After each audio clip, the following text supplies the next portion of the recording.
You know what always surprises people about ancient Egypt? Everyone thinks they know the story. Massive pyramids, fancy tombs, gods with animal heads. But what they completely miss is how the entire civilization was actually built around waiting for mud. Straight up mud. And not just any mud. I'm talking about a very specific kind that only appeared once a year when the Nile decided to completely drown everything these people had built. Imagine waking up one day and your entire world is underwater. Not a disaster, but actually the best possible news. The reality of living alongside the Nile was nothing like what you see in movies. Most people imagine ancient Egyptians just hanging out in temples or building pyramids, but their actual daily existence revolved around something much more intense, predicting and surviving a massive flood that would either bring life or total devastation.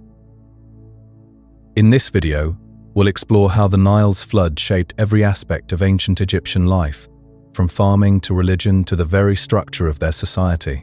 If you like these videos, I would appreciate if you clicked like or subscribed, as it's important for the channel and it helps others find it too, just like you did. Thank you. Now, let's get started. The ancient world was full of civilizations that depended on things we'd never imagine today, but perhaps none was as dramatically tied to a single natural event as Egypt was to mud. Not just any mud, mind you. This was special mud that arrived once a year, and when it came, it changed everything. Picture this for a moment. You're living your entire life, knowing that once a year, your whole world will disappear underwater. And instead of packing up and running away, you actually celebrate when it happens, because that flood, that complete submersion of everything you know, brings with it the richness that keeps you alive. The Nile River wasn't just a source of water for ancient Egyptians. It was their calendar, their economy, their god, and their greatest fear, all rolled into one. Every single year, without fail, the river would swell beyond recognition and swallow the landscape whole. Towns, fields, roads, everything would vanish beneath the water for months at a time. But here's the fascinating part. The Egyptians didn't just accept this annual drowning of their world, they turned it into an exact science. They had people whose entire job was to predict, measure, and interpret what the flood would bring. These weren't just casual observers either. These were highly trained specialists who understood that a few inches of water could mean the difference between prosperity and starvation for millions of people. There was this place called Elephantine, way down south where Egypt met Nubia. It sat right at the first cataract of the Nile, where the river crashed over rocks and created natural rapids. This island became one of the most important places in all of Egypt, not because of gold or temples, but because of a simple stone staircase that went down into the water.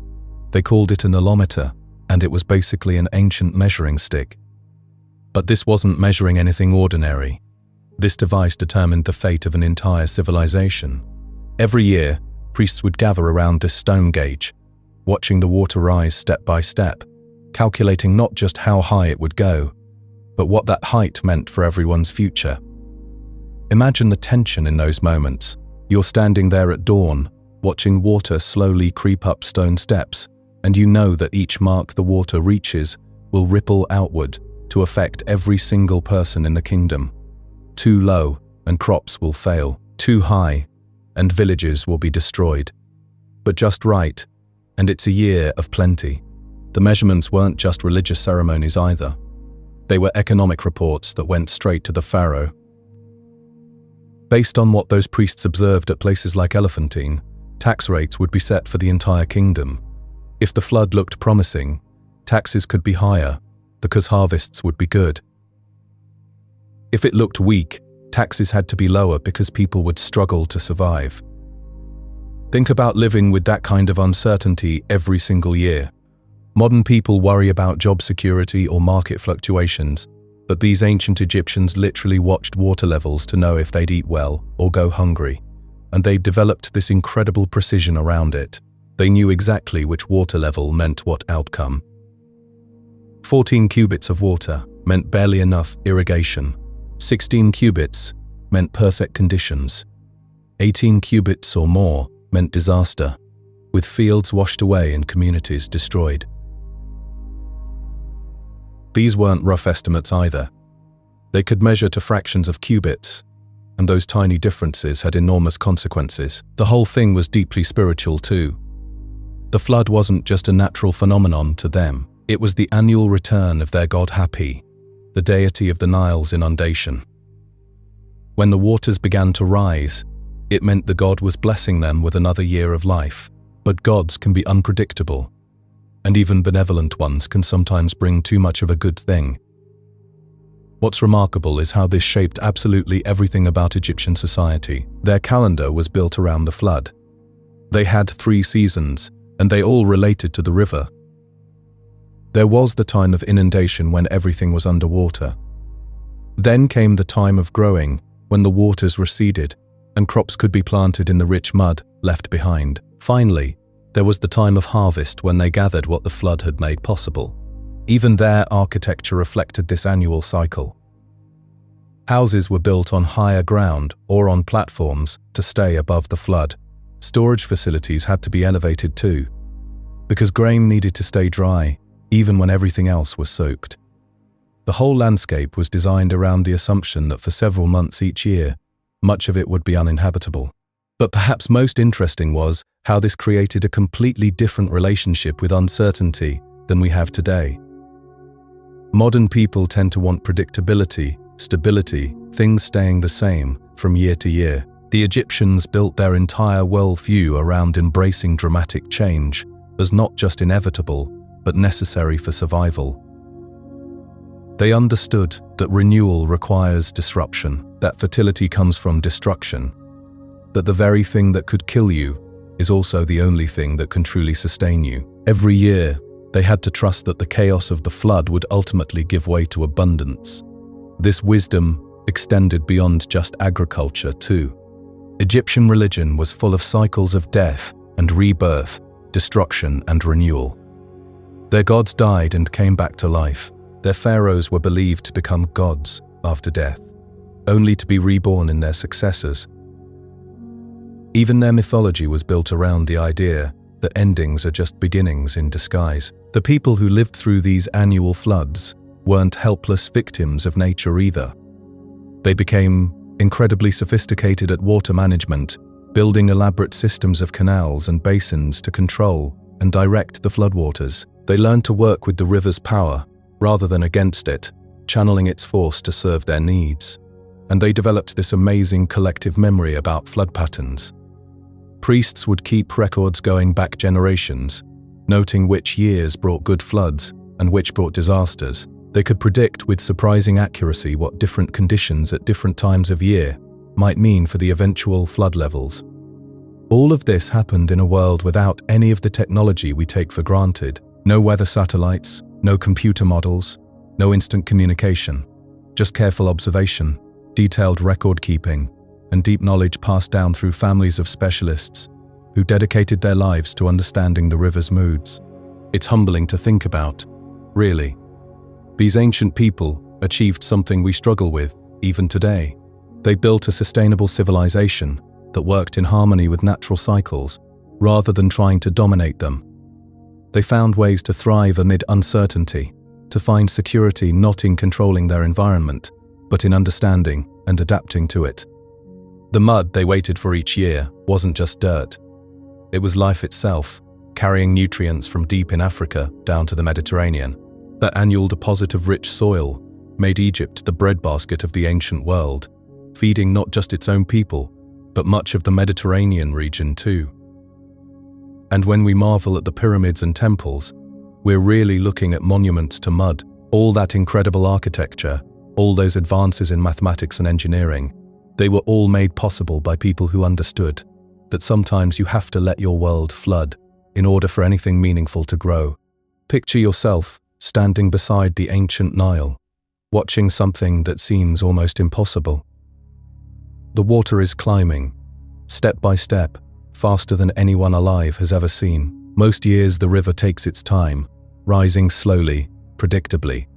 But this year, something is different. Something that makes even the most experienced priests pause and wonder what message the gods might be sending.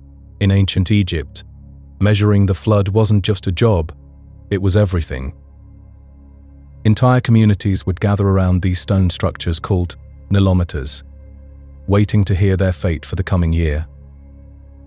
These weren't just marks on stone, they were the difference between abundance and starvation, between prosperity and disaster. The priest would descend the steps, cord in hand, while hundreds of people held their breath above. 12 cubits, the priest announces to the waiting crowd, a number that brings immediate relief, smiles, even cheers. 12 cubits, early in the season, means the flood will likely reach 16, the perfect level. Not too little to starve the crops, not too much to wash away entire villages. But behind the reassuring words, there's a deeper worry. The water is climbing too fast, minute by minute, in a way that suggests this year might not follow the usual patterns. This is where the real skill of a nilometer priest shows itself, not just in measuring, but in knowing what to say and when. Sometimes the truth helps people prepare, sometimes it just creates panic that serves no one. The priest must weigh each word carefully, because entire communities will make life or death decisions based on what they hear. Ancient Egyptian society revolved completely around this annual cycle. They built their entire calendar around it.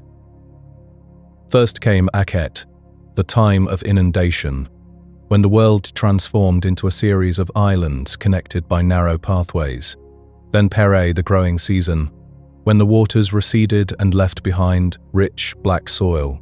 Finally Shemu, the harvest time, when all that preparation and patience paid off, or didn't.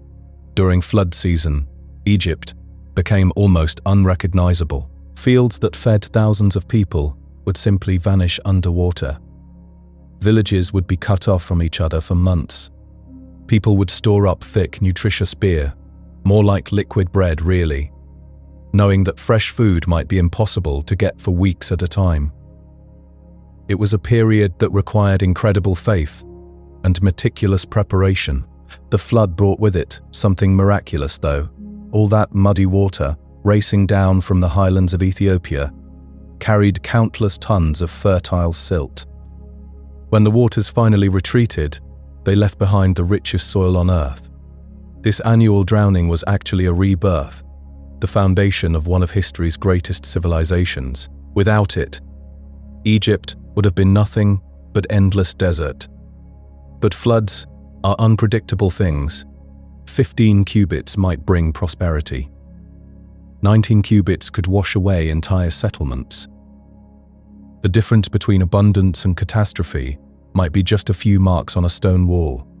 Everyone knew the stories of the terrible years, when the waters rose so high that whole communities had to flee to higher ground, losing everything they'd built.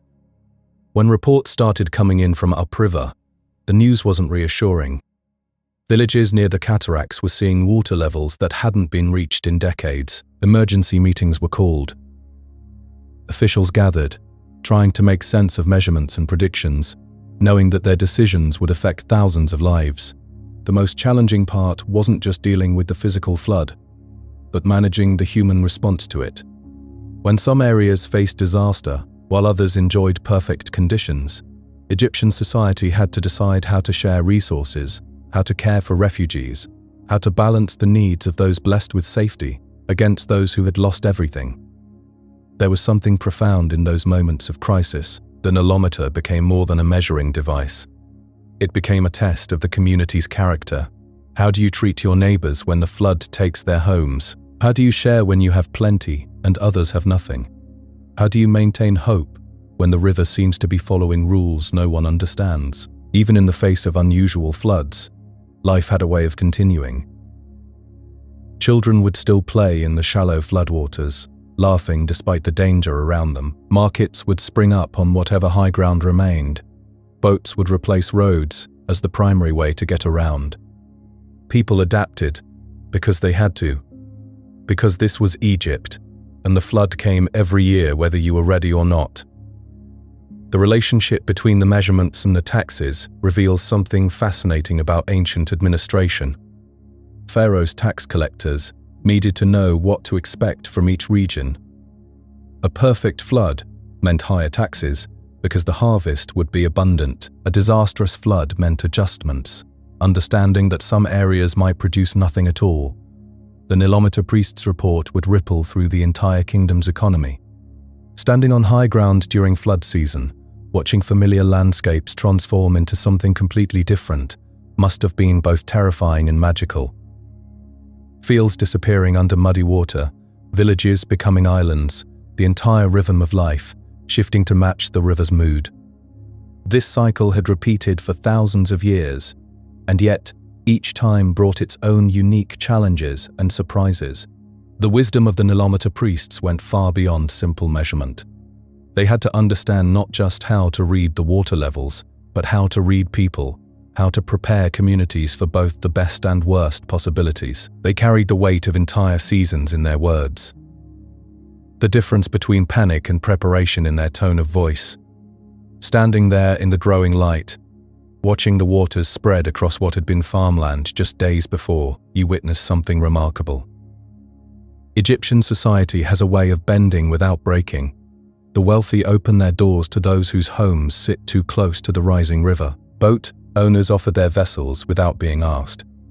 It's as if the entire community moves like water itself, flowing around obstacles, finding new paths when the old ones are blocked. This isn't the first time the Nile has tested Egypt this way, and it certainly won't be the last. The river has been teaching the same lessons for thousands of years. Sometimes gently, sometimes with devastating force, but always, the message remains the same: adapt or perish. The granary in the distance tells its own story. Built after the Great Flood, positioned on higher ground now, holding enough grain to feed an entire district for 2 years, 2 full years, because sometimes the flood fails twice in a row. Without those reserves stored away in massive stone structures, entire populations would simply disappear into history. That's the thing about living with the Nile. You learn to think in cycles, not just the annual flood, but the deeper rhythms, the years when the waters come too little, the years when they come too much, and the precious years when everything aligns perfectly. When the flood brings just enough water, just enough fertile silt to make the desert bloom. In a small, unremarkable building near the river's edge, hundreds of papyrus scrolls hold the accumulated wisdom of 1,000 years. Each one carefully inscribed by priests whose names are lost to time, but their observations remain, their measurements. Their patient recording of the river's moods and patterns. One scroll, yellowed with age, describes a flood from 7 centuries past, 20 cubits, the highest ever recorded. Half the settlements in Upper Egypt simply washed away. Yet somehow, life continued. New settlements rose, new records began, the river gave, and the river took away, and Egypt endured. Another scroll tells of more recent memory. 19 cubits at its peak. The water rose quickly at first, dangerously so, but then something changed.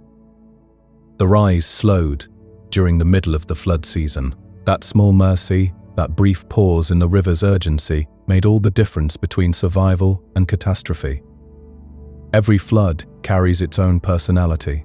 Some rise slowly, giving people time to prepare, to move belongings, to seek higher ground. Others surge with frightening speed, transforming the landscape overnight, but all follow the same basic pattern: rise, peak, fall. What matters most is the timing, the height, and how well people have prepared. The sound of rushing water grows louder as night falls. Noah, rushing water, grows louder as night falls. Even from elevated ground, safe from the immediate danger, you can feel the river's power. This is no longer the gentle, life-giving presence of normal times. This is something primal, ancient, demanding respect and humility from all who live along its banks. Calculations fill the late hours, Measurements compared against historical records, patterns studied and analyzed. If the rise slows tomorrow, disaster might be avoided. If not, Egypt faces something far worse than damaged homes and flooded fields. The entire kingdom's food supply hangs in the balance. Its stability, its future. Prayer becomes practical. Preparation becomes sacred, because ultimately, the river will do what rivers do. Human beings can measure, predict, and prepare, but they cannot control. That truth sits at the heart of Egyptian wisdom, the understanding that some forces are larger than human will or desire. As dawn approaches, boats move across what were fields just yesterday. Farmers have become fishermen, adapting to the changed world around them. Children play in the shallower waters, their laughter carrying across the transformed landscape. Life finds a way, as it always has, as it always will. The archive holds more than records. It holds proof that civilizations can survive anything if they learn the right lessons, if they store grain when times are good, if they help neighbors when times are bad, if they respect the forces that shape their world rather than trying to dominate them. Sunlight spreads across the floodwaters, turning them from threatening black to hopeful gold. Whatever comes next, whatever height the river reaches, Egypt will endure as it always has, with preparation, with community, with faith that after every flood, no matter how destructive, the land will be renewed. The cycle will continue. The river will give again, as it has given for countless generations, as it will give for countless more to come. Picture yourself standing beside the ancient Nile, watching water levels that could mean the difference between abundance and starvation. The Nilometer, a simple stone structure, held the fate of an entire civilization in its measurements. Each morning, priests would descend the carved steps, their calculations determining whether Egypt would feast or starve in the coming year. 16 cubits meant prosperity, enough water to flood the fields and deposit rich silt across the farmland. 17 cubits brought anxiety, as the waters crept dangerously close to destroying homes and villages. At 18 cubits, celebration turned to terror, with floods powerful enough to sweep away entire communities that had stood for generations. The priests who managed these measurements carried an enormous burden. Their readings traveled swiftly up the Nile, from village to village, announcing the river's mood to farmers, fishermen, and pharaohs alike. These men weren't just taking measurements, they were interpreting the will of the gods, translating the language of water into human understanding. During flood season, called a Kate, entire villages transformed into temporary islands. Streets became waterways, and daily life adapted to this aquatic world. Children who had played in dusty courtyards now splashed in waters that stretched to the horizon. The landscape became unrecognizable, a shimmering expanse where only the tallest palm trees and carefully positioned homes remained visible. Fishermen like Senbi found these months both challenging and rewarding. Their small papyrus boats navigated between submerged houses and flooded fields, nets heavy with fish that thrived in the expanded waters. The catch was often spectacular, more abundant than during the regular river season, but the work was dangerous, with strong currents carrying debris from upstream. Women like Tay spent flood season brewing beer, a thick, nutritious beverage that bore little resemblance to modern drinks. This ancient beer was more like liquid bread, sweetened with dates and consumed by everyone from children to elderly grandparents. The brewing process required constant attention, stirring heavy ceramic pots filled with fermenting grain, the sour smell filling homes across the flooded villages. The annual inundation created a unique rhythm of life. For months, farming was impossible, roads disappeared underwater, and normal travel became treacherous. Yet communities adapted, finding new ways to work and survive. Some crafted goods, others fished, and many simply waited, watching the waters with a mixture of gratitude and apprehension. Temple taxes took on special significance during flood season. Priests collected portions of fish catches, beer production, and whatever goods people could create during these transformed months. But this wasn't seen as burden, rather as reciprocity with the divine forces that controlled the life-giving waters. The Feast of Happy celebrated the flood god, who brought this annual miracle. Villages would gather their best offerings, the finest beer, the largest fish, the sweetest bread made from precious grain stores. These celebrations acknowledged the delicate balance between human survival and natural forces beyond anyone's control. Children growing up in this environment learned to read the river's moods like a second language. They understood that muddy water meant fertile soil, that rising levels could signal either blessing or disaster, that their entire world might transform overnight into something barely recognizable. Evacuation was a community effort when waters rose too high. Families would help neighbors move precious possessions, clay pots, sleeping mats, cooking utensils to higher ground. Even those who lost their homes often shared what little they had, dried fish or bread, demonstrating the generosity that bound these communities together through crisis and celebration alike. The moonlit floodwaters held an otherworldly beauty that captured the imagination of those who witnessed them. The transformed landscape appeared both magnificent and terrifying, a reminder of nature's power to create and destroy with equal ease. This eternal dance between land and water shaped not just the physical environment, but the spiritual and philosophical outlook of an entire civilization. 20 days was typically how long communities waited for waters to recede, watching for the first signs of emerging land. When fields finally reappeared, they revealed a world made new, covered in rich, dark silt that would nourish crops for the coming year. The real work then began, as trapped fish filled temporary pools and channels, creating opportunities for quick harvesting before the desert sun dried everything away. Ancient Egypt existed in this constant negotiation with unpredictability, a civilization that learned to thrive by accepting and adapting to forces beyond human control. The Nile's annual flood created a culture uniquely attuned to natural rhythms, where survival depended on reading subtle signs and maintaining faith in cycles that had repeated since before the first pharaohs claimed divine authority over this remarkable land. Picture an evening in ancient Egypt, where families climbed onto their rooftops as the sun began its descent. The flood season had transformed everything, turning familiar farmland into a vast lake dotted with palm tree crowns. These weren't disasters to flee from, but blessings to celebrate. From these elevated perches, people could see their whole world remade. Where dusty fields once stretched, now water reflected the dying light.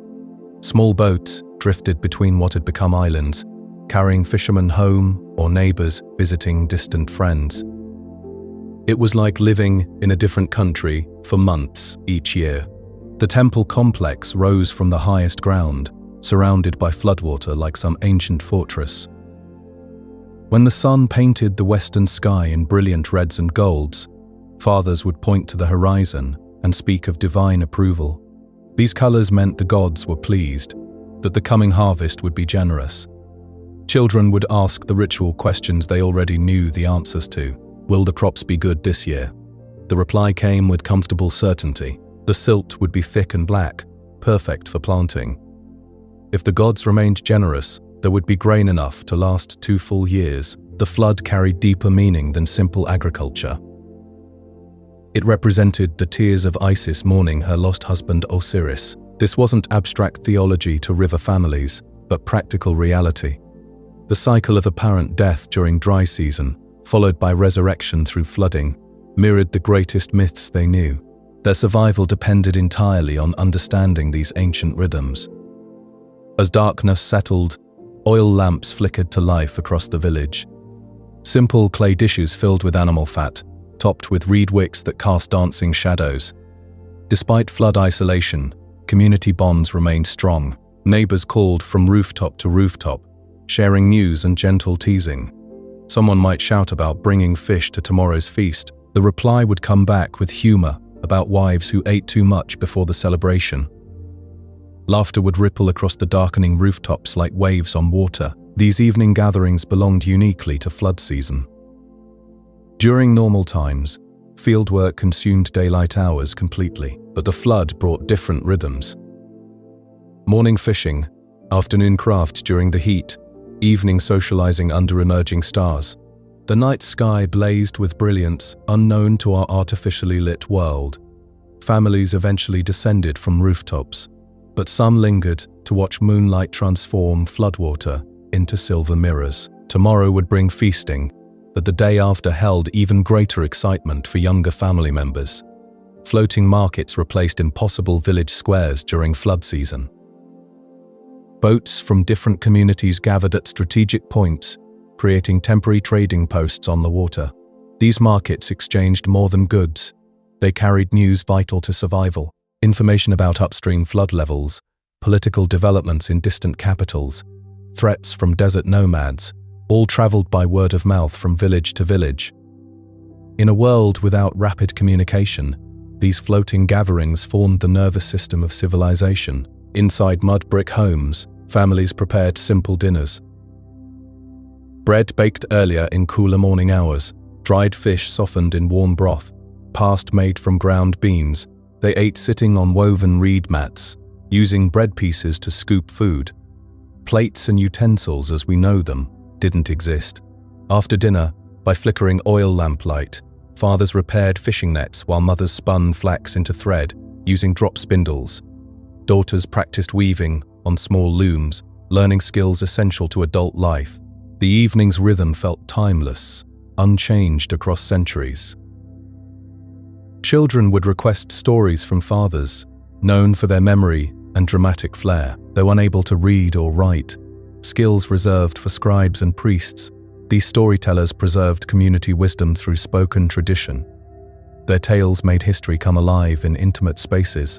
Popular stories told of times before nilometers, when flood prediction remained mysterious. Before unified kingdoms, before stone temples, river people lived in annual fear. Would the flood bring life-giving water or destructive torrents? Rich, nourishing silt or barren drought? Nobody could know until waters actually arrived. These tales spoke of wise women who watched more carefully than others. They observed water bird behavior before floods, noted how crocodiles moved their nests, recognized how air itself smelled different as flood season approached. Year after year, they observed and remembered. When these watchers grew old, they shared accumulated wisdom. Look for certain bright stars rising just before dawn, they taught. When you see them, floods will come within 5 days. Watch the color of first floodwaters carefully. Deep red means high water, brown suggests lower levels. Villages began preparing according to these signs. They built homes higher when great floods approached, dug deeper irrigation channels for lower years. This wisdom spread along the entire river system. Every community developed watchers who studied natural indicators. Eventually, when kingdoms unified and temples rose, priests created nilometers. These stone stairways descended into rivers, marked with precise measurements that quantified what ancient watchers had learned through patient observation. But people still watched for traditional signs alongside these new instruments. Such stories connected listeners to countless generations who lived by the same river, observed identical cycles, depended on predictable floods.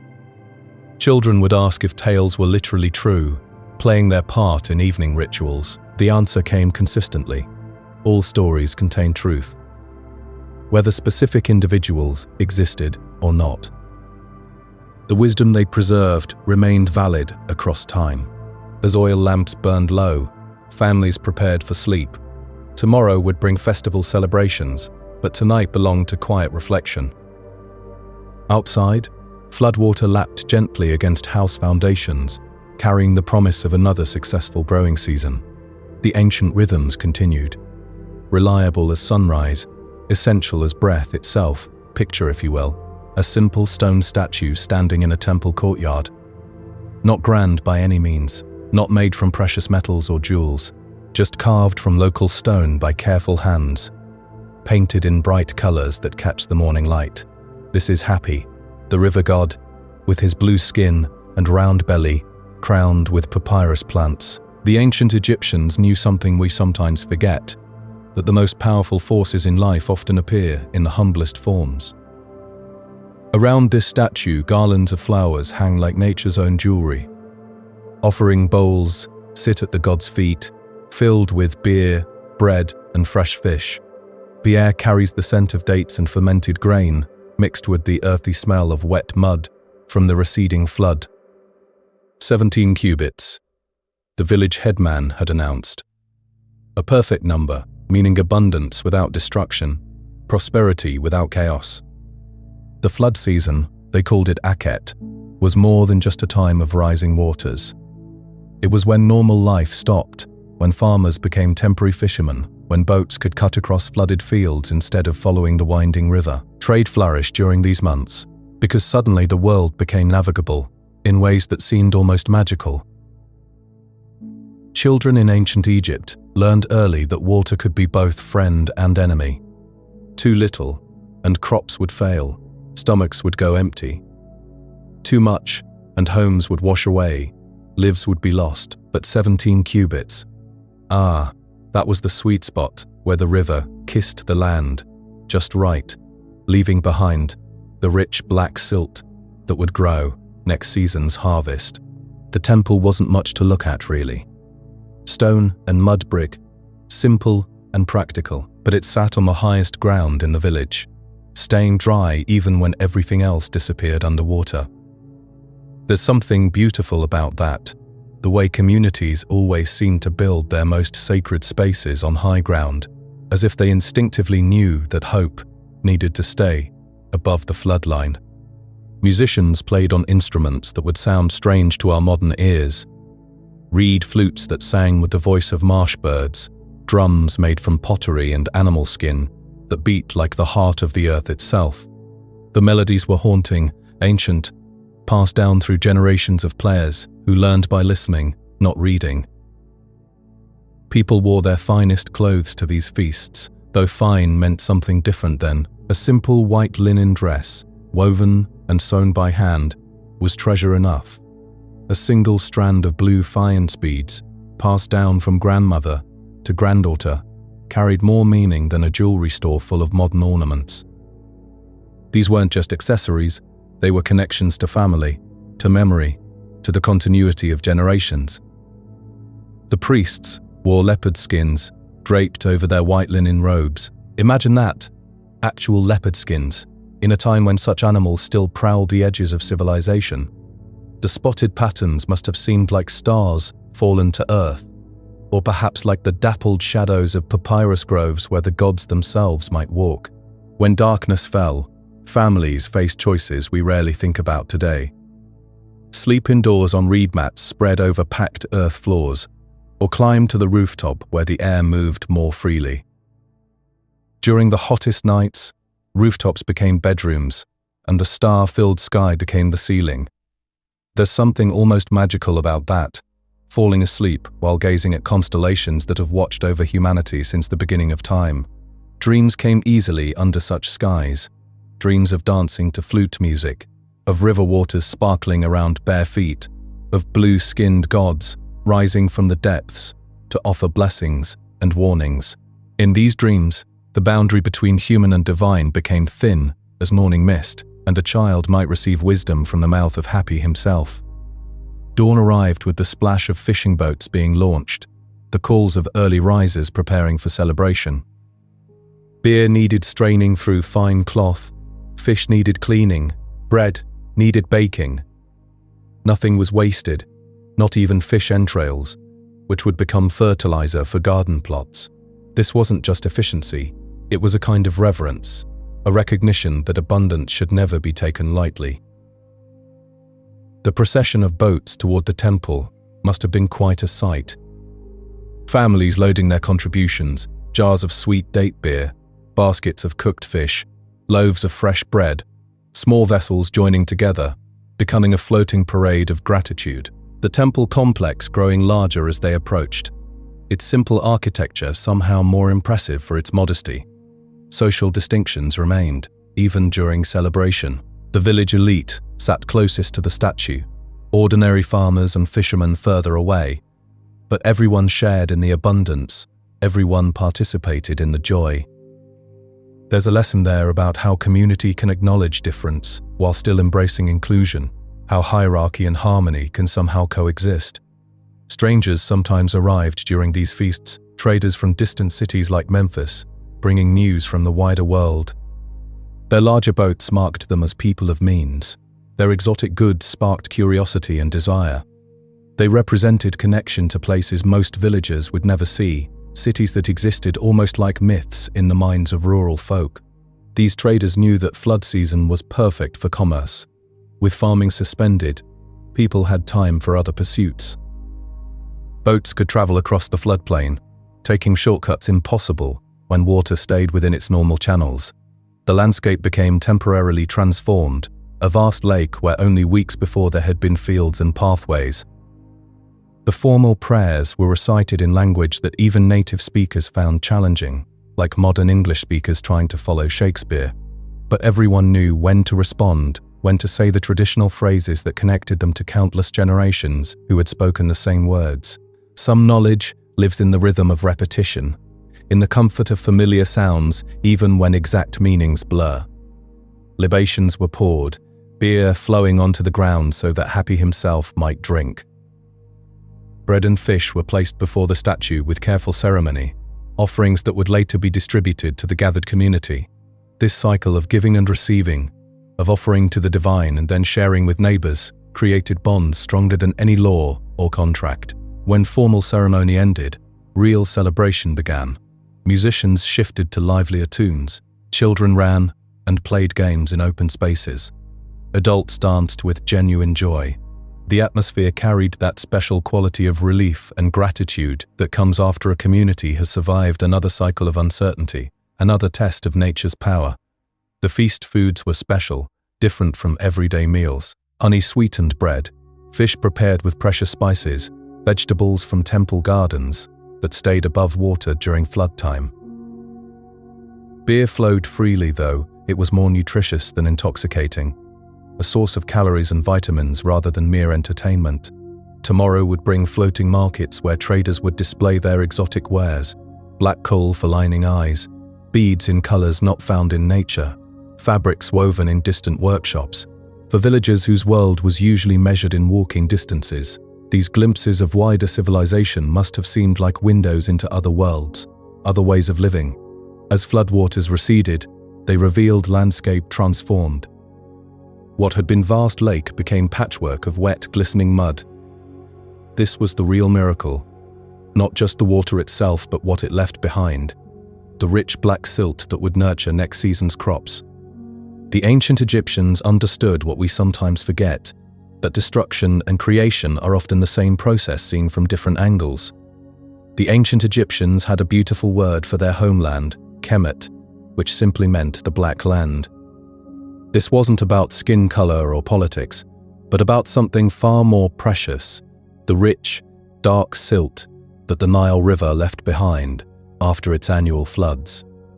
Every year, without fail, the great river would rise and spread across the land, leaving behind this incredibly fertile black mud that made Egypt the breadbasket of the ancient world. Picture this scene: thousands upon thousands of men, bent over in the blazing sun, working with nothing more than wooden hoes and simple reed baskets. They're racing against time, rebuilding an entire network of irrigation canals before the floodwaters disappear forever. The heat is almost unbearable, turning the damp ground into what feels like a steaming sauna, but everyone understands what's at stake. These weren't professional construction workers, mind you. Most of these men were farmers, drafted into service as part of their annual obligation to the state. It was their form of taxation, really, paying with sweat and labor instead of coins. For a certain number of days each year, every able-bodied man had to contribute to these massive public works projects. The corvée labor system, as historians call it, was surprisingly sophisticated. These men weren't just randomly digging ditches. The Nan weren't just randomly digging ditches. Local officials, carrying thin sticks as symbols of their authority, would direct the work using detailed papyrus scrolls. These scrolls were canal maps, passed down through generations of scribes, showing exactly where each channel should go, how wide it should be, how deep to dig it. You have to imagine the incredible precision involved here. The slope of each canal had to be absolutely perfect. Too steep, and the rushing water would erode the banks, destroying weeks of work.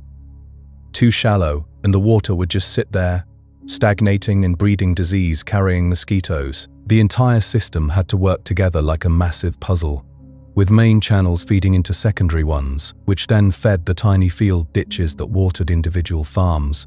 What's remarkable is that this entire infrastructure had to be rebuilt every single year. The flood would wash away most of the previous year's work, leaving behind a landscape that looked completely different. But somehow, using those ancient papyrus maps and generations of accumulated knowledge, the Egyptians would reconstruct thousands of kilometers of waterways with stunning accuracy. The workers would gather under date palms during their brief midday breaks, sharing simple meals of bread and onions, drinking water from clay jars. The older men would tell stories of the legendary pharaohs who had actually diverted entire branches of the Nile itself, turning desert into farmland by changing the course of the Great River. These weren't just tall tales. Either, archaeological evidence shows that ancient Egyptian kings really did undertake massive hydraulic projects, creating new agricultural areas by redirecting water on an enormous scale. It's mind-boggling to think about. Moving one of the world's great rivers with nothing but human muscle power and ancient engineering knowledge. The most challenging sections required special techniques. When the ground was too sandy and the canal walls kept collapsing, workers would weave mats from palm fronds and line the channels with these natural reinforcements, then cover everything with mud bricks. It was labor-intensive, back-breaking work, but absolutely necessary to ensure the canals would last through the entire growing season.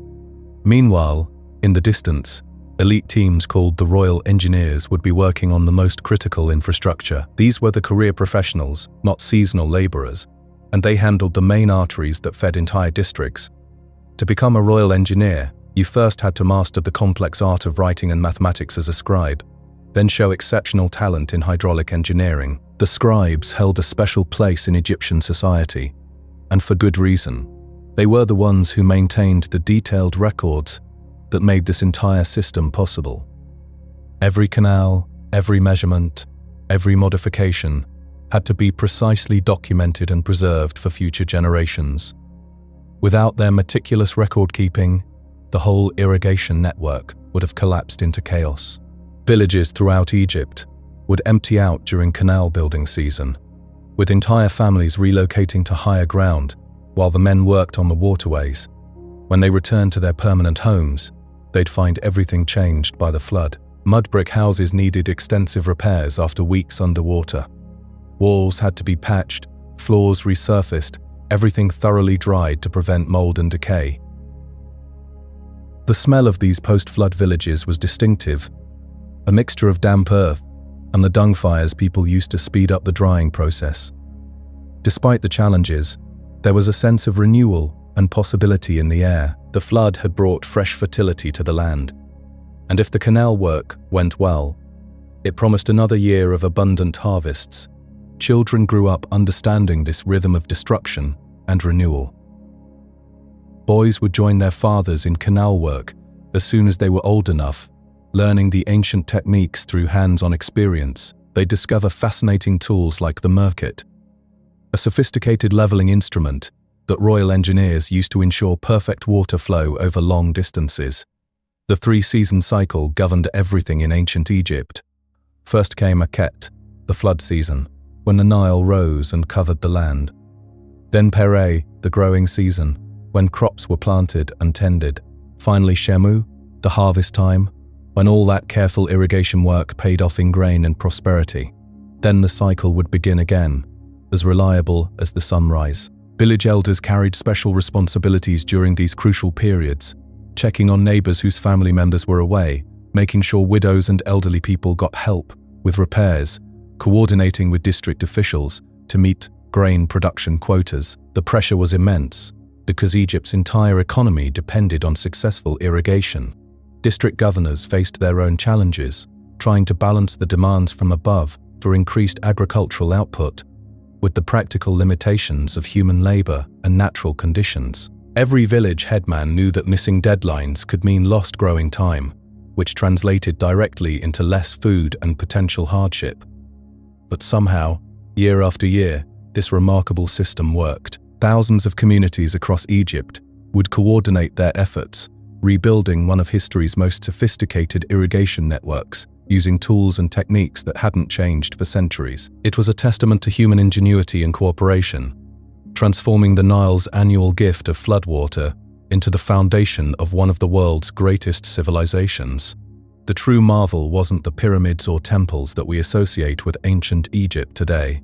Impressive as those monuments are, the real wonder was this annual resurrection of an entire agricultural system, performed by ordinary people, doing extraordinary work under the blazing desert sun, racing against time and nature to feed their civilization for another year. Picture an ancient Egyptian village where the darkness was absolute once the sun went down.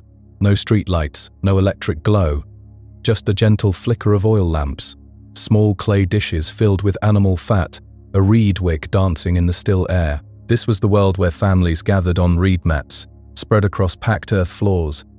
Everyone sleeping together in one room, parents and children side by side.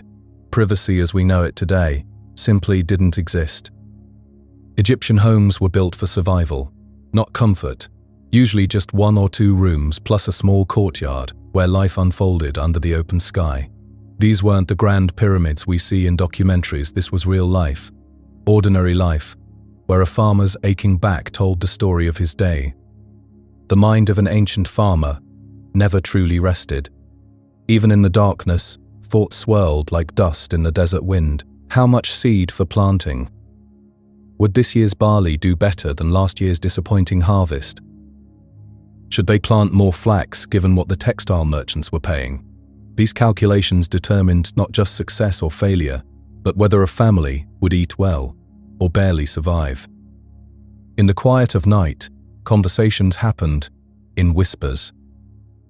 Parents dreamed of better futures for their children, perhaps escape from the endless cycle of physical labor. A son showing interest in engineering work, maybe training as a scribe.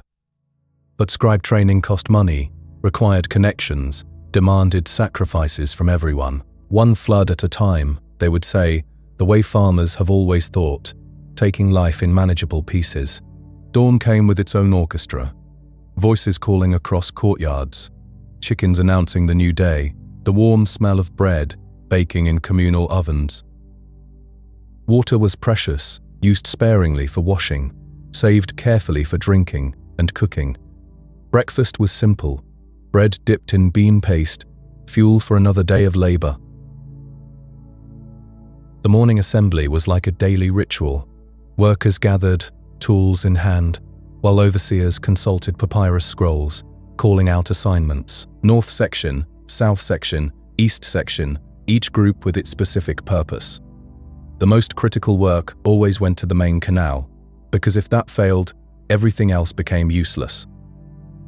Canal work was engineering disguised as farming. When banks started slumping, when mud slid back into channels, when water threatened to flow where it shouldn't, this became a delicate dance between human knowledge and natural forces. Rebuilding meant understanding materials, construction techniques passed down through generations. The workers layered stiff clay with plant fiber, straw and palm fronds, creating structures that could bend without breaking. This was ancient technology, used since the earliest days of Egyptian civilization, yet still effective thousands of years later.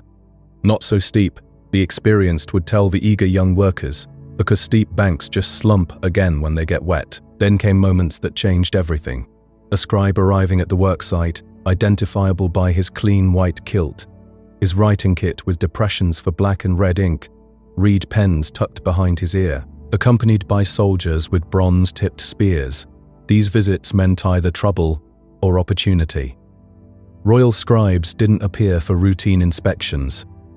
When they pointed at specific workers, when they asked about experience with canal construction, when they mentioned the royal engineers and reservoir projects, ordinary farmers found themselves stepping into extraordinary circumstances. The reservoir project represented something unprecedented: water storage for a full season after floods receded. engineering on a scale not attempted for generations. When district governors authorized recruitment, when compensation was offered beyond normal service obligations, this meant the kingdom needed expertise that existed not in palaces, but in muddy fields. For a farmer, this created impossible choices.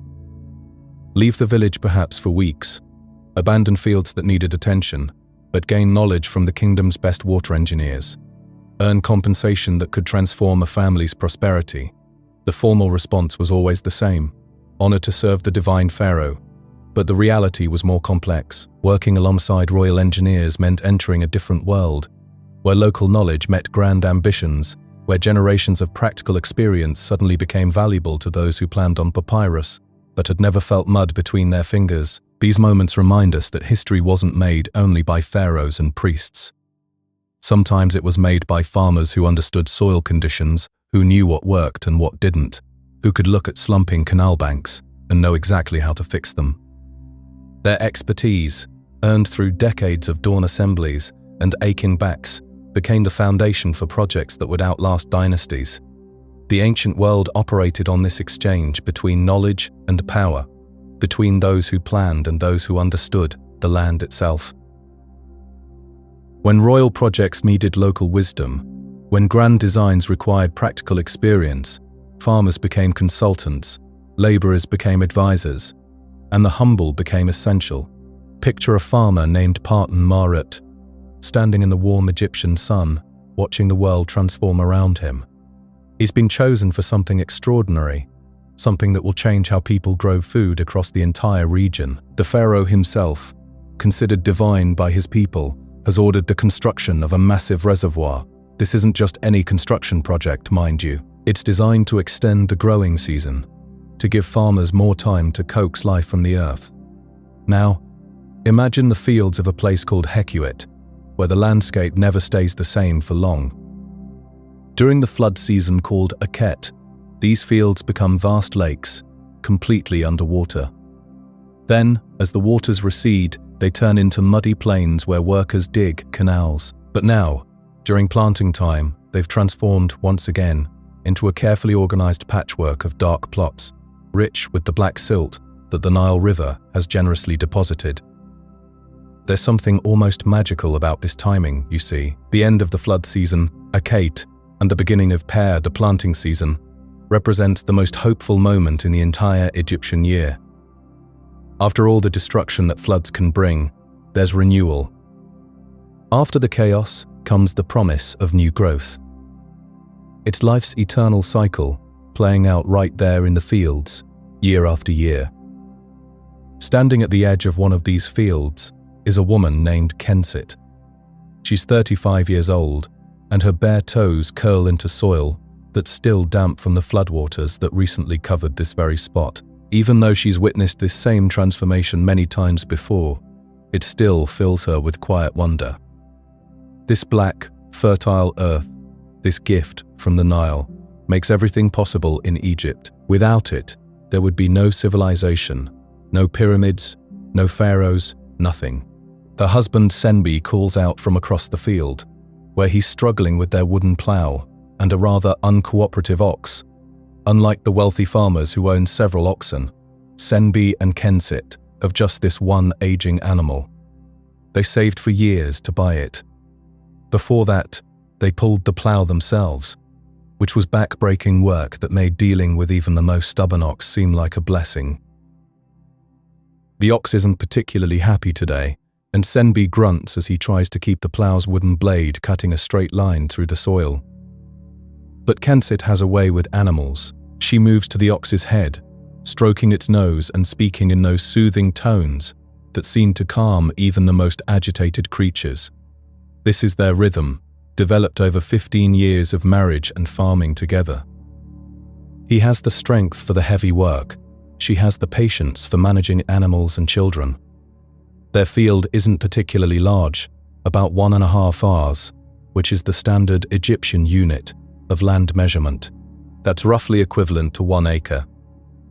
But here's the thing, it's theirs. Senbi inherited it from his father, and with careful management, it produces enough food to feed their family. with a small surplus left over to trade for the things they can't produce themselves. From somewhere across the field comes the sound of children's laughter.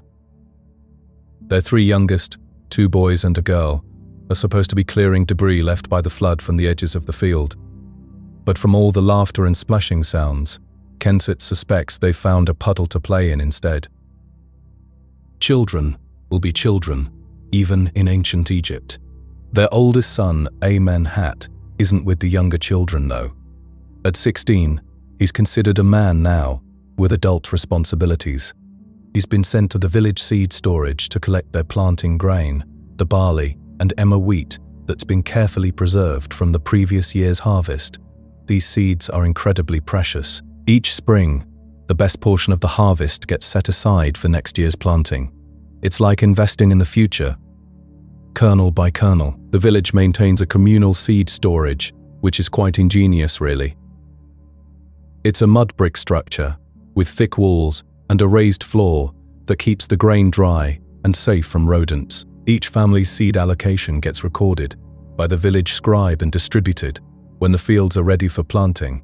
It's a system that's worked for thousands of years. As Kensit and Senbi work their way across the field, she occasionally straightens up to ease her back, looking around at all the bustling activity across the floodplain. Every family is engaged in the same urgent work, preparing their fields while the soil remains at that perfect consistency for planting. You see, timing is everything. If the soil is too wet, the seeds might rot before they can sprout. If it's too dry, the soil becomes too hard to work effectively.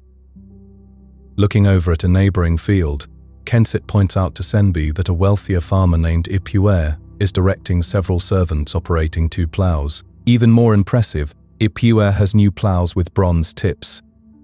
Senbi glances up briefly, then returns to his work with a light comment about bronze plows being for those who have more silver than sense, and that wood works well enough if you keep it sharp. But behind his casual words lies a reality that most farmers knew well. Bronze tools were far beyond their means. Like most farming families, they made do with implements of wood, stone, and occasionally copper for smaller tools. The wooden plow Senbi uses is actually the same basic design that Egyptian farmers had been using for thousands of years. It's beautifully simple, just a share attached to poles that control its depth and direction.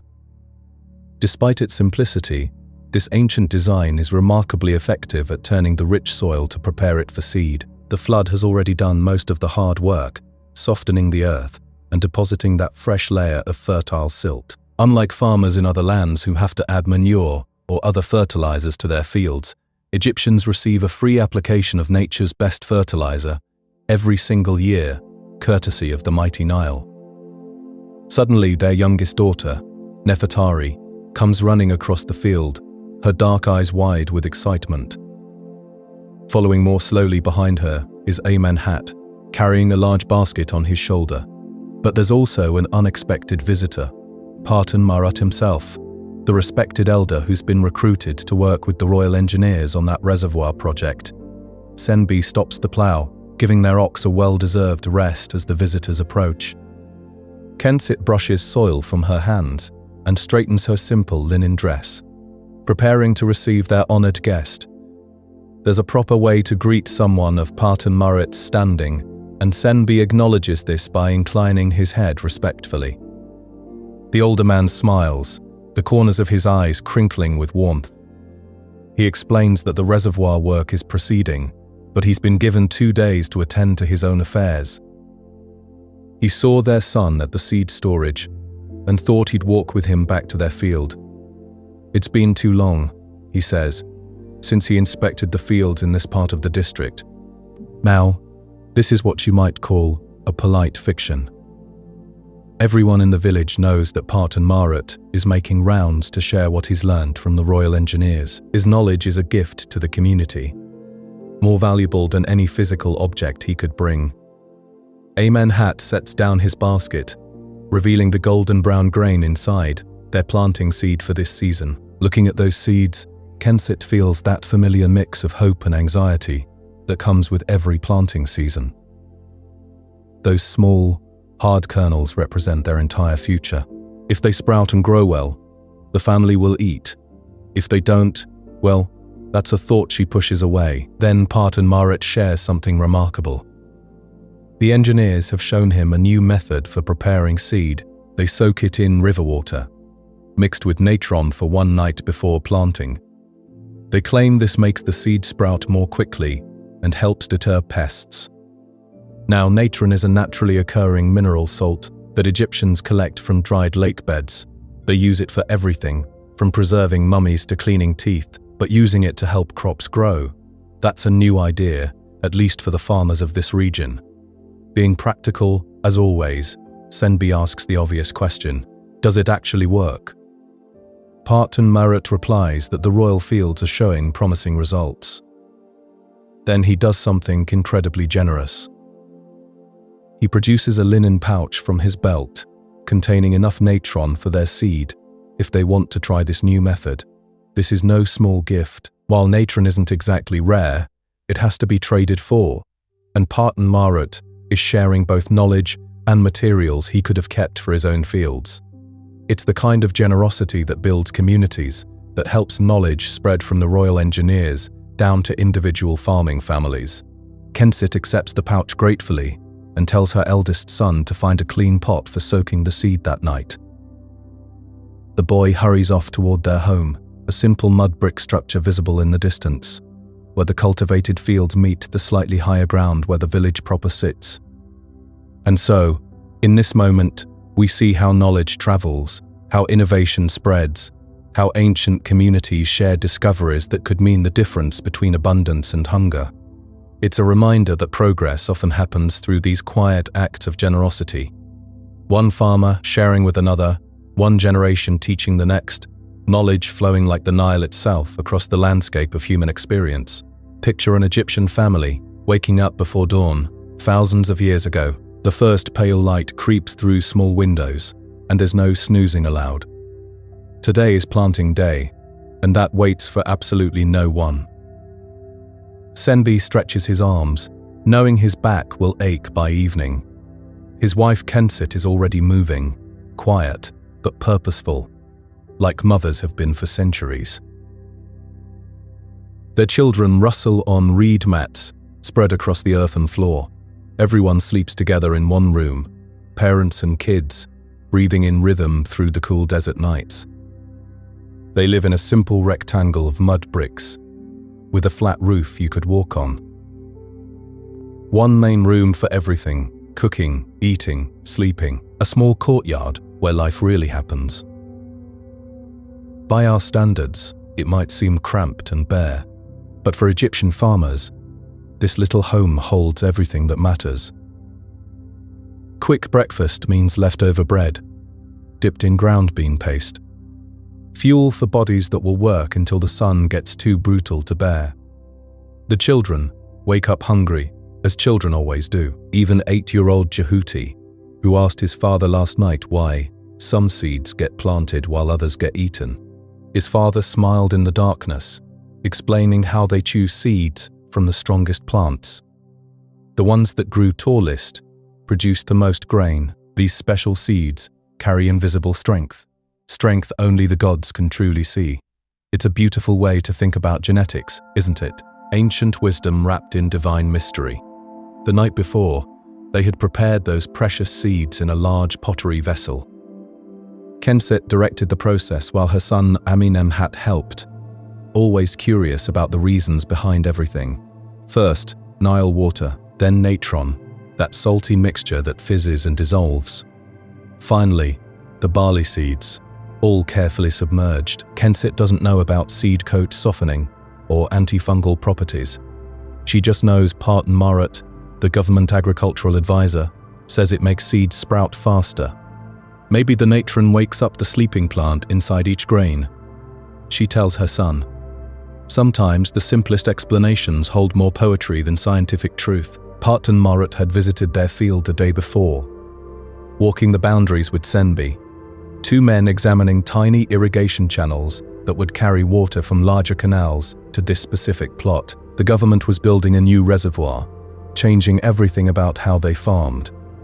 Instead of depending entirely on the annual flood, they'd have water later into the growing season. More consistent irrigation meant less competition during critical times. But it also meant the same officials who controlled the canals would control this new water source too. While the men talked politics, Kensit focused on practical things.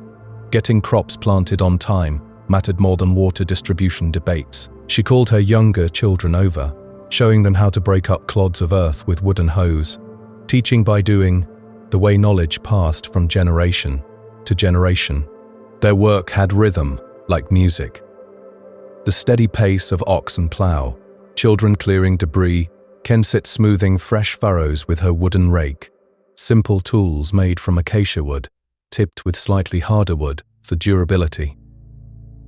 No metal, no complex mechanics. Yet these implements had served Egyptian farmers effectively for thousands of years. By midday, Egypt's relentless heat returned. The brief coolness that came with flooding was over.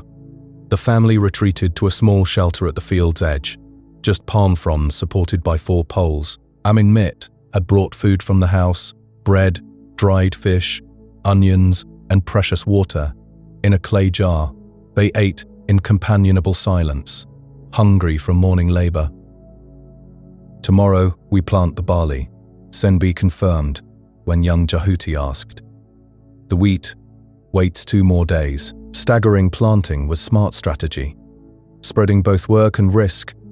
If disease struck or unexpected dry weather came, better not to have all crops at the same vulnerable stage. After rest, afternoon brought final preparations, checking irrigation channels, clearing last bits of debris, setting up boundary markers.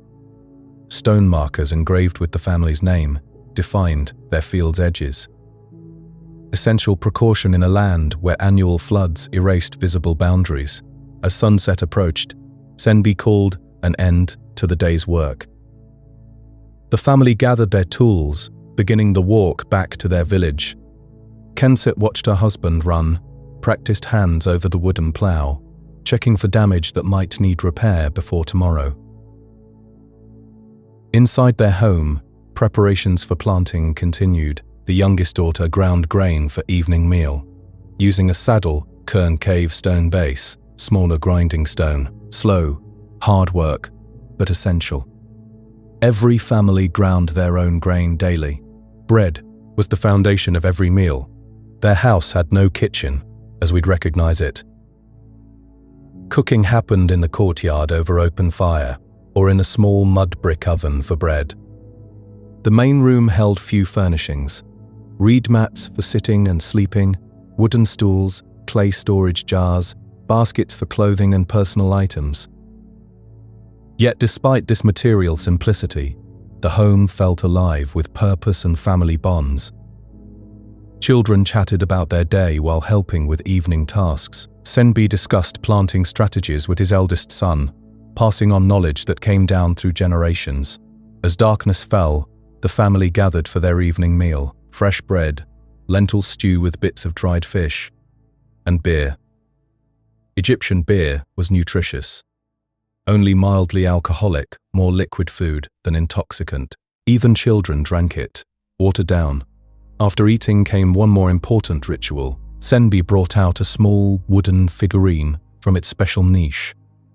Osiris, god of vegetation and rebirth, his green painted skin symbolizing sprouting crops. The family gathered as Senbi placed the figurine on a mat. Before it, he set tiny portions of bread and beer, offerings to ensure divine blessing on their planting. Great Osiris, he prayed, who dies and is reborn like crops in our fields. Bless our seed that it may sprout and grow strong. It was simple prayer, without elaborate temple formulations. But it connected this humble family directly to cosmic forces they believed governed the natural world. In Egyptian thought, no firm line existed between religious and practical. Crop success depended both on proper farming techniques and divine favor. After the brief ceremony, the figurine returned to its niche. Final tasks completed, the family prepared for sleep. Like most Egyptians, They went to bed shortly after sunset, rising with dawn. Oil for lamps cost too much, and darkness offered little reason to stay awake. Their sleeping arrangements were beautifully simple. Reed mats unrolled on packed earth floors, linen sheets for covering in cooler months, no separate bedrooms, the entire family sleeping together in the main room. As they settled onto their mats, Kensit remained awake longer than the others, her mind filled with tomorrow's tasks. Planting required precision and care, seeds distributed evenly, not too dense, not too sparse. Pressed into soil at just the right depth, deep enough to stay moist and protected, but not so deep that sprouts couldn't reach sunlight. In her mind, she walked through each step of the process, making sure nothing was forgotten. This mental preparation was as important as physical work itself. In a society without written checklists or manuals, memory and careful planning were essential skills. Beside her, Senbi stored up energy for tomorrow's labor. She smiled in darkness, grateful for his steady presence, his farming knowledge, his dedication to family. Together they had weathered excessive floods and insufficient ones, abundant harvests and meager ones. Whatever this year brought, they would face it as they always had. With hard work, practical wisdom, and faith in the eternal cycle that governed their world. As the ancient Egyptian children gathered around the village's weathered elder, their eyes filled with curiosity about the great mysteries of the Nile. This man had witnessed the river's moods for nearly 9 decades, watching it rise and fall in its eternal dance across the black earth. In those long-ago days, every family knew exactly when to prepare for planting season. The appearance of the star Sirius, just before dawn, told them that the flood season was ending. Women like Kensit would carefully examine their barley seeds, checking that they had absorbed just enough moisture to awaken their sleeping potential. These seeds, swollen and eager, carried within them the promise of another year's survival. The tools of farming were beautifully simple. A wooden hoe, a small bag of seeds tied at the waist, and for the adults, a long-handled board that pressed seeds into the earth at just the right depth. No elaborate machinery, no complex calculations, just generations of accumulated wisdom about working with the land. Picture the scene as the sun cleared the eastern horizon. Entire families walked together toward their fields, joining other farming households across the floodplain. The landscape hummed with purposeful energy, as if the very air vibrated with ancient rhythms. At the field's edge, the father would pause for a brief prayer to Osiris, asking for blessing on their work. The planting method itself was almost choreographic in its elegance. Adults and older children moved backward across the field in a line, each responsible for an equal section. They scattered seeds with practiced sweeps of their hands, while the youngest children followed behind, using small hoes to cover the precious grains with soil. What strikes you most about this scene is the silence. Nobody needed instruction. The knowledge flowed through observation and practice, year after year, generation after generation. Even small children knew their roles instinctively, performing them with surprising skill. For the women especially, there was something deeply meditative about this work. The rhythmic motion of scattering seed, the feel of grains against fingers, the smell of damp earth, all connected them to countless generations who had done exactly this same thing, in exactly this same way, for thousands of years. Time seemed to fold in on itself during these moments. Each woman became part of an unbroken chain, stretching back to the very beginning of civilization along the Nile, and forward to daughters and granddaughters, not yet born. The village of Unu, like so many others, had its keeper of memories. Old Ipuer, weathered by 90 years of sun and wind and laughter, would sit against the warm stones of a shrine dedicated to Hapi, the Nile god.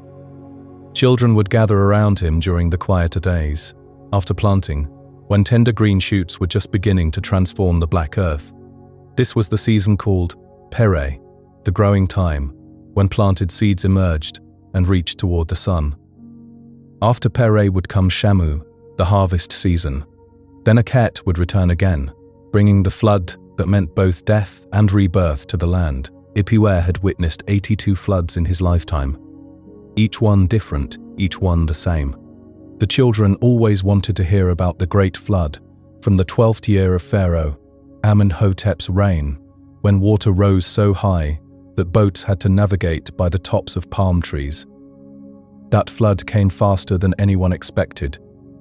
Within days, the river burst its banks and kept rising. Families moved to higher ground with their animals and whatever possessions they could carry. The old man remembered standing on the village's highest point, watching water stretch from horizon to horizon, looking like the primeval waters from which the world first emerged in the time of the gods. The children understood the precarious balance their lives depended on. Too little water meant famine. Too much meant destruction. When that great flood finally receded, 2 months later than usual, many homes had been washed away. Fields were covered with sand instead of fertile silt. It took 3 full years for the land to recover. But it did recover, as it always did. This was the miracle of Egypt, the gift of the Nile, not just water and soil, but renewal itself, like Osiris, who died and was reborn. The Egyptians had developed ingenious ways to understand and predict their rivers' behavior. The Nilometer was perhaps their greatest innovation, a deceptively simple tool that helped make sense of the Nile's mysterious ways. The first Nilometers were just staircases leading down into the river, with marks on the walls showing water height. Over time, the design improved.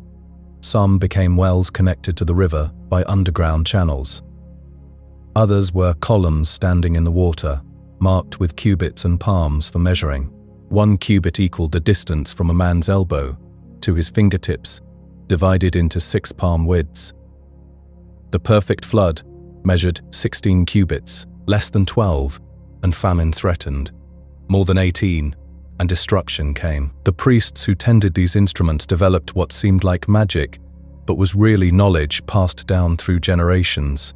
They watched for signs, how early the water began to rise, how quickly it increased, the color of the first floodwaters. They kept careful records on papyrus scrolls, comparing each year's flood to those that came before. The royal engineers were even building a new kind of Nilometer at Elephantine near the first cataract, where water arrived 20 days before reaching the downstream districts.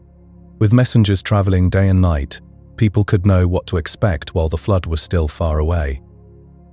This was the way of Egypt, constant refinement of techniques and knowledge, but always within the framework of tradition.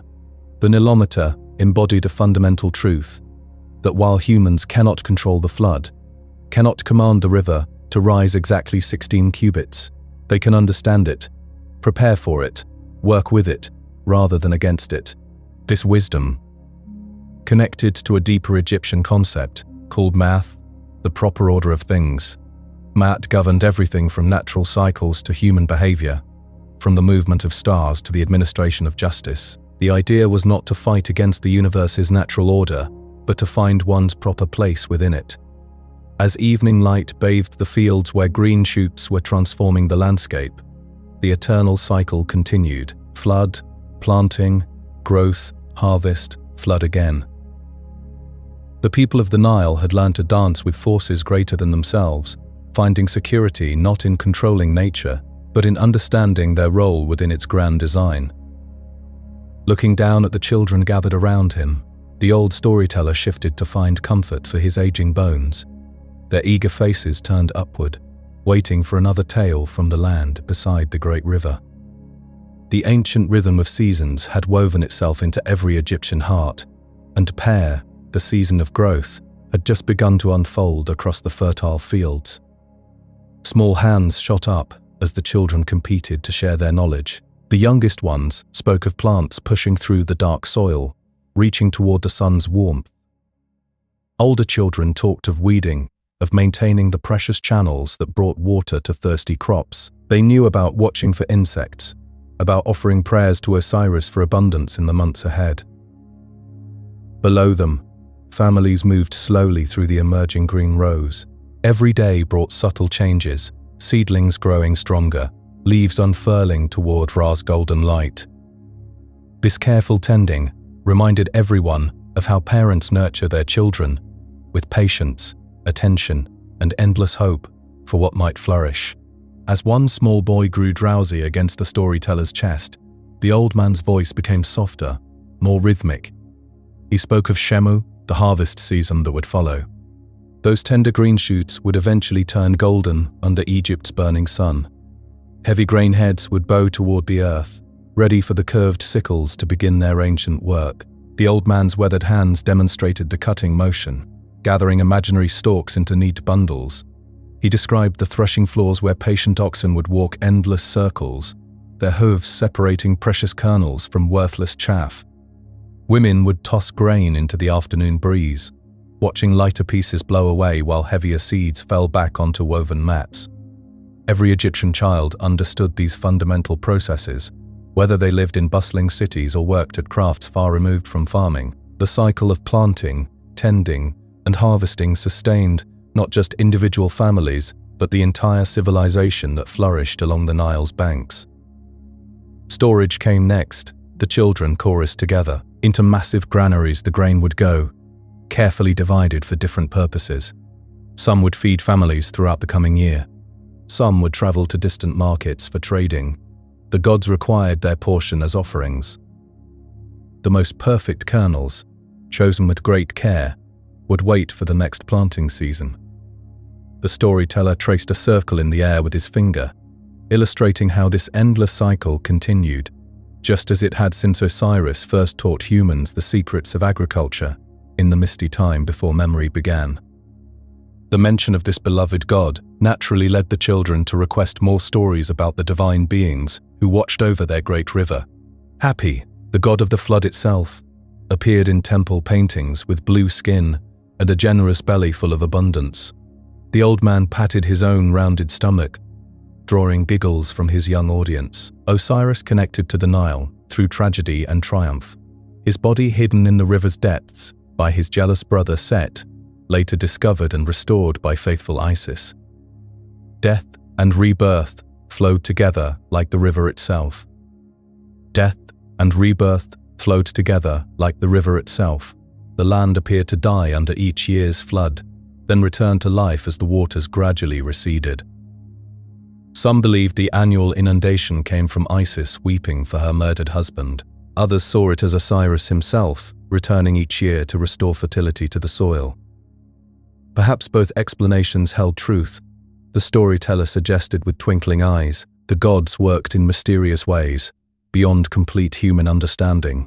This flexibility of thought characterized Egyptian religious beliefs, where different stories could coexist without contradiction, each offering its own pathway to comprehending divine forces at work in the natural world. Another tale emerged from the distant time when gods walked openly upon the earth. Egypt suffered under a terrible drought, crops withering, people crying out to Ra for relief. The sun god felt compassion for their suffering and commanded his daughter, the fierce warrior goddess Sekhmet, to help his struggling people. But divine communication sometimes went astray. Sekhmet misunderstood her father's intentions completely. Instead of bringing life-giving water, she began slaughtering the people of Egypt, drinking their blood in a terrible rampage of destruction. Even children who knew this story leaned forward in anticipation of what came next. Ra watched in horror as his daughter's help became humanity's nightmare. To stop her murderous spree, he devised a clever trick.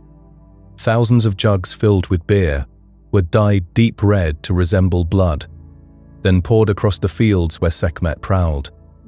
The bloodthirsty goddess, thinking she had found an endless feast, drank every drop of the disguised beer. The alcohol overcame her divine constitution, sending her into a deep sleep that lasted 3 full days. When she finally awakened, her rage had completely disappeared, transformed into the gentler nature of Hathor, goddess of love and joy. From that day forward, the reddish waters that sometimes appeared during the early flood season were understood as echoes of the beer that had saved humanity. The children nodded with satisfaction, pleased by this explanation for the red-tinged water that periodically flowed down from the distant Ethiopian highlands, carrying silt from faraway mountains. One thoughtful boy wondered aloud whether these stories actually happened. The old man considered this question with the seriousness it deserved. Truth came in different forms, he explained. These tales were true in the most important way, helping people understand their place in a vast, complex world and their relationship with powers far greater than themselves. He gazed across the green fields, toward the eternal river beyond, up to the endless sky above. The gods spoke through the Nile's rising and falling, through seeds sprouting in dark soil, through grain ripening under summer heat. Whether called Happy or Osiris, or simply the flood, the miracle remained unchanged, year after year, generation after generation. Golden light painted the landscape as the sun moved lower, casting long shadows across the peaceful scene. Soon mothers would call their children home for evening meals, but time remained for one more story before this perfect afternoon came to its gentle end. In those distant times along the great river, when the world felt both smaller and infinitely more mysterious, there lived people who understood something we've perhaps forgotten. They knew that destruction and creation danced together like partners in an eternal waltz. Picture the Nile Valley, thousands of years ago, when the only sounds were human voices, animal calls, and the gentle lapping of water against mud banks. Every year, without fail, the river would swell and rise, covering the fertile lands with dark water that stretched to the horizon. To us, this might seem terrifying, but to the ancient Egyptians, it was as natural as breathing. They had a story for everything, these river people, and their flood story was perhaps the most beautiful of all. In the very beginning, they said, there was only none, a vast watery darkness that held all possibilities. From this primordial ocean rose the first mound of earth, small and precious, like an island of hope in an endless sea. On this mound stood Atom, the creator god, alone but not lonely, for within him lay the power to bring forth all life. With his breath, he created Shu, the god of air, and with his saliva, Tefnut, the goddess of moisture. These divine children went forth and had children of their own, Gebi earth god and Nut the sky goddess. But here's where the story gets interesting, in that way that only ancient myths can be. Geb and Nut loved each other so passionately that they embraced constantly, leaving no space between earth and sky for anything else to exist. The world was crushed in their cosmic hug until their grandfather Shu stepped in and separated them, holding Nut high above while Geb remained below. The tears that fell from their eyes as they were parted, well, those tears became the very first rain, and that rain gathered and flowed and became the Nile. Love and loss, creating the river that would sustain an entire civilization for millennia. This wasn't just a pretty story to the ancient Egyptians, it was their way of understanding why their world worked the way it did. Every time the flood came, they were witnessing creation happening all over again. The waters of none returning to cover the land, just like in the beginning, and when those waters receded, fresh black soil appeared, ready for new life. They called this rich flood deposited earth the Black Land, and it was so precious to them that they named their entire country after it. Egypt, to them, was Kemet, the Black Land, distinguished from the Deshrate, the red land of the desert that surrounded their green ribbon of life. The timing of these floods was everything. Too early, and the crops weren't ready. Too late, and planting season would be missed. Too high, and villages might be swept away. Too low, and there wouldn't be enough rich soil deposited for good harvests. The ancient Egyptians became master observers of their river, developing a calendar based on its rhythms, predicting its moods with remarkable accuracy. They had officials whose only job was to measure the flood's height, using nilometers, carved stone gauges that could predict whether the coming year would bring abundance or hardship. These measurements were so important that the pharaoh's tax collectors used them to determine how much grain each region could afford to give. But perhaps most remarkably, these river people weren't afraid of the annual destruction that came with the flood. They had learned to see death and rebirth as part of the same process, like two sides of a single coin.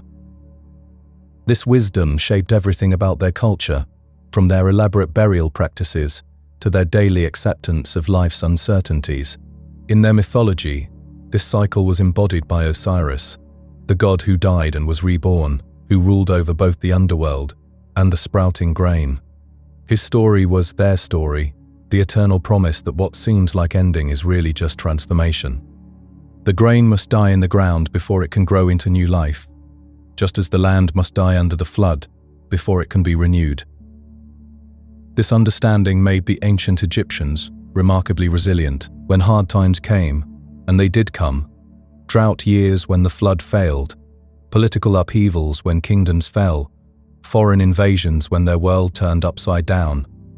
They held on to their faith in cycles. Bad times would pass, just as surely as good times would come again. Their wise men, the scribes and priests who kept the old knowledge alive, would gather children around them during the flood season, when regular work was impossible anyway, and tell them these stories, not just for entertainment, but to pass on a way of seeing the world that had sustained their people for thousands of years. One such storyteller might have been an old man who had seen many floods come and go, whose weathered hands could read the river's moods like a beloved book. He would speak of the great cycles, of how the tears of separated lovers became the life-giving waters, of how destruction always carries within it the seeds of renewal. These weren't abstract concepts to his listeners. They could see the truth of the stories all around them. The way the floods swept away last year's stubble and left behind fresh earth. The way their own lives followed patterns of growth and rest, work and celebration, youth and age. The way even their great monuments, built to last forever, slowly weathered and crumbled, only to inspire new builders to create new wonders. The ancient Egyptians developed a concept they called Ma'at, which meant something like balance, truth, justice and harmony, all rolled into one. Ma'at was the force that kept the stars in their courses, the seasons in their proper order, the flood coming at the right time. Living according to Ma'at meant accepting your place in these great cycles, doing your part to maintain the balance that kept the world functioning. This wasn't passive acceptance, though. The Egyptians were master engineers, building elaborate irrigation systems to distribute the floodwaters, constructing dikes and canals to control where the river went during its annual overflow. They worked with the natural cycles, not against them, enhancing what the river provided rather than trying to completely control it. Their farmers developed techniques that sound remarkably modern today. They practiced crop rotation, planted different varieties of grains to spread risk, maintained seed banks for lean years. They understood that sustainability meant thinking in generations, not just seasons. As evening fell along the great river and families gathered for simple meals after long days of tending crops or maintaining waterways, there was a sense of participating in something much larger than individual lives. Grandfathers had done this work, and great-grandchildren would continue it long after the present generation joined their ancestors in the afterlife. The ancient Egyptians believed that if you lived according to Ma'at, if your heart was found to be lighter than a feather when weighed in the afterlife, you would be reborn into a paradise called the Field of Reeds, where the harvests were always pleasant. But even this eternal reward was described in terms they knew and loved, an idealized version of life along the Nile. Today, the great river still flows as it has for millions of years, though modern dams now control its floods, and ancient rhythms have given way to industrial agriculture. Yet something of that old wisdom remains. The understanding that we are part of cycles larger than ourselves, that cooperation with natural forces works better than opposition. The black soil still nourishes crops, the sun still traces its daily path across desert skies, and people still gather in the evenings to share stories and make sense of their place in the grand scheme of things. Perhaps there's comfort in knowing that some truths are indeed eternal, like the patient flow of a great river carrying life through time.